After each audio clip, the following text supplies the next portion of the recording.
Tranquilo, pessoal? Então, agora a gente vai dar uma olhadinha sobre alguns equipamentos, de vez em quando aparecem em exercício, assim a gente não sabe como lidar, né? Falar um pouquinho sobre os ohmímetros, as pontes de fio, mas especialmente da ponte de Wheatstone, que é um medidor de resistência, uma maneira da gente calcular a resistência, tá? Como é que se resolve a ponte de Wheatstone? O desenho dela é bem clássico, né? Ele é uma figura clássica, tal. Nem sempre ela está assim, às vezes ela está disfarçada, mas o desenho dela clássico é esse aqui. Está ligado entre os pontos A e B, eu tenho uma diferença potencial, um gerador aqui, e aí eu coloco entre esse ponto e esse ponto um galvanômetro, tá? Lembrando que o galvanômetro mede uma corrente bem pequenininha, sensível. Aqui eu coloco um R1, aqui eu tenho um reostato, nós vamos falar dele ali, um reostato, um R3 e um R4. A ideia, né, da ponte é que ele, como ele vai medir resistência, eu tenho que deixar ela em equilíbrio. Por isso que eu vou ter que usar o potenciômetro ali, eu vou ter que usar o reostato ali. Eu vou explicar para vocês o que é o reostato. Mas a ideia é a gente ajustar até o momento que eu consiga encontrar a resistência que eu quero. Então, qual a resistência que eu quero? Então eu coloquei aqui um exemplo, né? Essa eu conheço, essa eu vou ajustar e vou conhecer. Essa eu não conheço, essa eu conheço. Então eu coloquei aqui como exemplo, né? Conhecidos na ponte eu tenho R1, R2 e R4. E eu quero saber quem é R3. Então eu quero calcular, ou quero saber qual é a resistência que eu coloquei ali na ponte e coloquei em equilíbrio. Como eu faço a ponte ficar em equilíbrio? A ponte vai estar em equilíbrio quando a corrente no galvanômetro, a corrente que passa ali, for nula. 0 ampere. Essa é uma ponte em equilíbrio. Agora, como que eu faço para a corrente ali ser zero? Então, veja só. A corrente elétrica, ela vem, né, vai lá, tal. Esse desenho que ela vem, não é bem assim, ela se instala no circuito, tá? Ela chega até aqui, então tem lá o nosso I total, e aqui ela vai passar um pouco para cá, vou chamar aqui de I1, e aqui ela divide aqui também I2, né? Tá lá. A ideia é que quando ela chega aqui, ela pode subir, ou quando ela chega aqui, ela pode subir, né, ou descer ou subir, e a hora que passar algum tipo de corrente aqui, ele vai acusar, né, a passagem de corrente. A ideia é que a gente possa ajustar essa resistência aqui de tal maneira que não tenha corrente aqui. Ou seja, que o I do galvanômetro seja zero. Então, quando eu ajustar e o I do galvanômetro for zero, o que vai acontecer? Esse I1 não desce. Então aqui também passa o nosso I1. Tá lá. E esse I2 não sobe, porque está passando zero no galvanômetro, né? Então aqui eu tenho lá o nosso I2 indo para cá. Juntou as duas aqui, eu tenho o circuito fechado, nosso I total, e aí a ponte, do jeito que está aqui, a ponte a gente chama que da ponte, a ponte está em equilíbrio, tá? Tranquilo? Como é que a gente faz esse ajuste ali através do reostato, né? A gente pega um reostato, na verdade é um elemento eletromecânico, né? É como se eu tivesse, eu vou fazer uma representação bem simples, né? Mas é como se tivesse um condutor, uma placa, por exemplo, de cobre e tal. Sobre essa placa eu tenho um ponteiro também de um material condutor ligado numa diferença potencial. Então, do jeito que está aqui, como que acontece a corrente? Ó, do maior potencial, ela vem aqui, passa pela bateria, pelo ponteiro e vem até aqui, né? Desce o circuito e volta lá. Então, esse aqui eu tenho uma corrente, eu vou chamar de corrente I1, ali, né? O que aconteceria, gente, se eu pegasse esse ponteiro e mexesse com esse ponteiro para cá, se eu virasse esse ponteiro para cá, ó, se eu desse uma giradinha nele nesse sentido, eu colocaria ele nesse lugar aqui, ó, desse jeito, ó. Então agora, a corrente elétrica vai passar, vou desenhar aqui em azul, tá? Ela vai fazer o mesmo percurso, tal, belezinha, só que ela vai seguir o ponteirinho azul, né? Tá lá, ó. Eu vou ter aqui uma outra corrente que eu vou chamar de I2. Vocês podem avaliar qual é a relação entre I1 e I2, maior, menor? Então, esse é o mérito do nosso potenciômetro, né? Veja, o que eu fiz ao girar o ponteiro? Eu peguei de uma pista, né, que a gente tinha ali, de uma pista L, que ele percorria tudo isso, eu passei para esse tamanho de pista, ó. Um L, aqui um L eu vou chamar de L1, diz respeito à corrente 1, e aqui um L2. Então o que aconteceu? Eu diminuí o comprimento da pista, como se eu tivesse diminuído, né, o tamanho do condutor. Isso tem alguma influência para a corrente? Tem. Por quê? Porque eu mantenho uma DDP e o comprimento influencia onde? Na resistência, lembra? Ó? Então, eu mantenho a DDP, e eu quero ver o que acontece com a corrente. Mas quem altera nessa história da diminuição de pista, né, diminuição do comprimento, é a resistência. O que eu fiz? Ah, eu diminuí o comprimento. Tá, se eu diminuir o comprimento, o material continua o mesmo, tal, bonitinho, o que vai acontecer com a resistência? Ela vai diminuir. Tá lá. E é o que acontece com a corrente quando a resistência diminui, já que isso aqui é constante, né? Se eu diminuo a resistência, a corrente faz o quê? A corrente sobe, né? Ela aumenta a corrente. O que vai acontecer? Lembrando da potência, se a corrente aumenta e a DDP é constante, a potência aumenta. Então você tem uma potência, quando eu fiz esse movimento aqui em cima, eu aumentei a potência do equipamento. Tá. E o que significa aumentar a potência? Bom, aumentar a potência significa aumentar a quantidade de energia disponível naquele momento.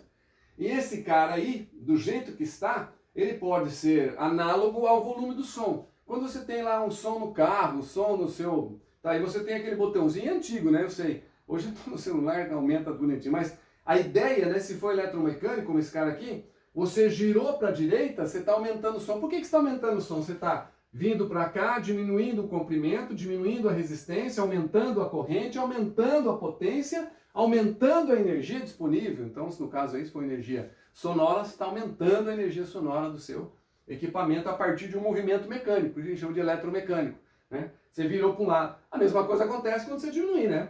Então, se você fizer isso aqui, você está aumentando o L. Aumentando o L tem o contrário. Aumenta a resistência, diminui a corrente, diminui a potência, diminui a energia. E você tem um volume, estou falando especificamente do som, mas poderia ser qualquer coisa. Você pode associar isso aqui, por exemplo, a um liquidificador. Então, você aumentou ou diminuiu a pista lá. Você está aumentando ou diminuindo a energia disponível. Se for um liquidificador, energia cinética, né? Energia de movimento. E assim você pode, através de um movimento mecânico, controlar a passagem de maior ou menor corrente e alterar a disponibilidade de maior ou menor de potência. Por isso que a gente chama de potenciômetro.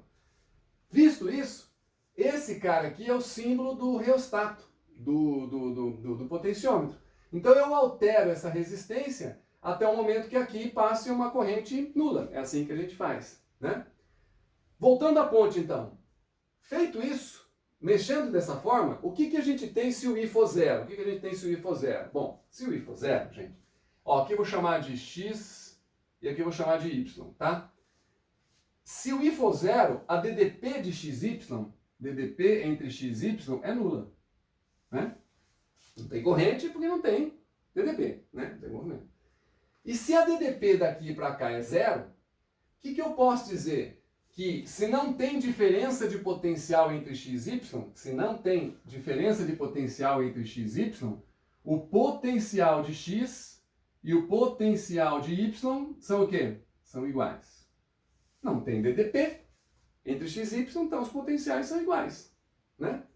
Se os potenciais de x e de y são iguais, a diferença de A até x deve ser a mesma diferença de A até y, já que os x e y são iguais. Então o que a gente coloca lá? Diferença potencial de A até x é a mesma diferença potencial de A até Y. Tá lá.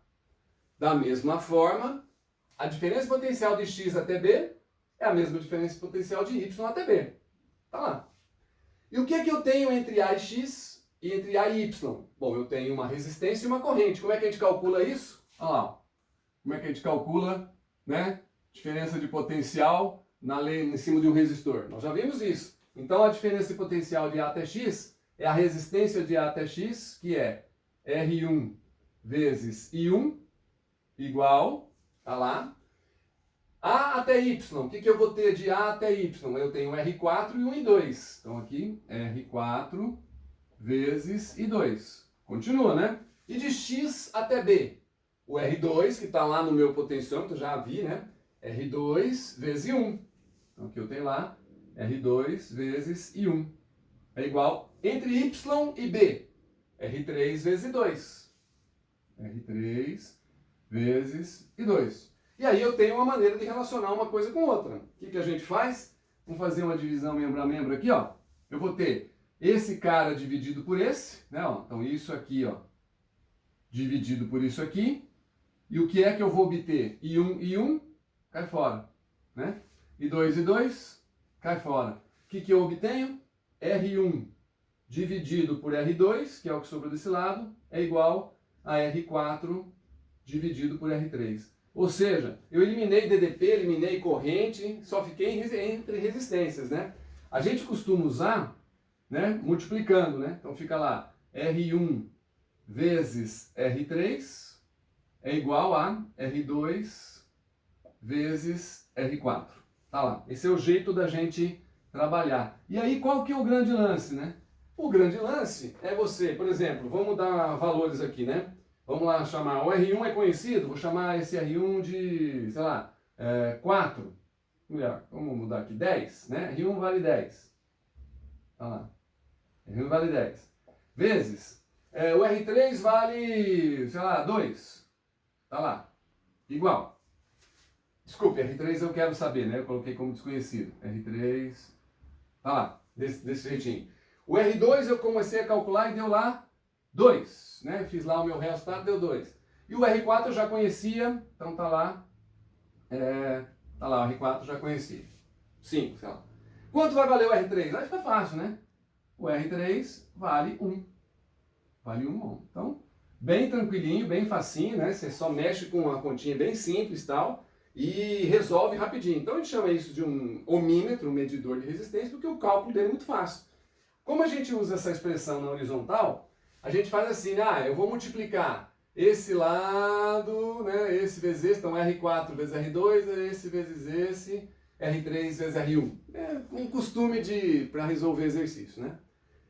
Como eu falei para vocês, às vezes ela está mascarada a ponte. E isso ajuda bastante, porque se você tiver uma noçãozinha, né, rápida, vamos imaginar que você tem um circuito todo grande, todo enormão assim e tal, e o cara pega e fala assim, vê qual é a leitura do voltímetro? Aí você está olhando aqui, de repente você bate o olho nisso aqui e fala, como é que eu vou fazer, né? Vou ter que calcular a resistência de tudo, depois vou indo por potencial, até chegar aqui. Olha só que interessante. Talvez você não precise. Observe, gente, 4, multiplica, dá quanto? 16, né? 8, 2, multiplica, deu quanto? 16. Opa, tá valendo, né? 4 vezes 4, 16, 8 vezes 2, 16, é exatamente isso aqui, ó. R1 vezes R3 é igual a R2 vezes R4. Esse vezes esse é igual a esse vezes esse. Legal. O que significa isso? Isso aqui é a resolução da ponte. Uma ponte que estava em quê? Em equilíbrio. E se a ponte está em equilíbrio, quanto vale a diferença de potencial? Quanto vale a diferença de potencial? Ela vale 0. Então qual é a leitura daquele voltímetro lá? 0. Então é uma forma de, na hora que você vai resolver o exercício, às vezes você pode usar esse conceito da ponte para resolver problemas mais rápidos. Tá bom? Tranquilinho? Então vamos começar a fazer exercício então? Valeu!